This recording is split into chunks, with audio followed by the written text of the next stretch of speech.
नमस्कार दर्शक हो, उजनी धरणाची सोमवार दुपारची अपडेट आपण पाहणार आहोत। उजनी धरणामधून भीमा नदी पात्रामध्ये विसर्गामध्ये आज वाढ झालेली असून यामध्ये उजनी धरणातून भीमा नदी पात्रामध्ये 30,000 क्युसेक्सने पाणी सोडण्यात येत आहे। तर पॉवर हाऊसमधून 1600 क्युसेक्स, तर उजनी धरणाच्या मुख्य कॅनेलमधून 500 क्युसेक्सने पाणी सोडण्यात येत आहे। तर बोगद्यातून 400 क्युसेक्स पाणी सोडले जात आहे।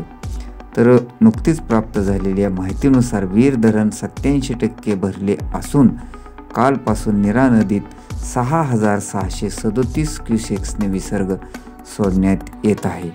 हे पाणी 2 ते 3 दिवसात नीरा भीमा संगमावर एकत्र होण्याची शक्यता असून भीमा नदी पात्रामध्ये हे मिसळणार आहे।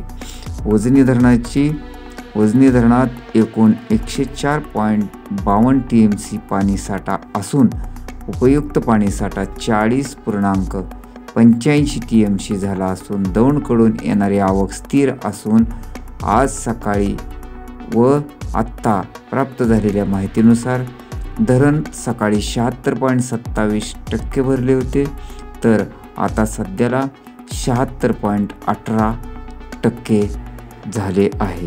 अशाच प्रकारच्या ताज्या व नवनवीन व महत्त्वपूर्ण अपडेट पाहण्यासाठी आपण चॅनलला सबस्क्राईब करा व मिळवा ताज्या व महत्त्वपूर्ण अपडेट।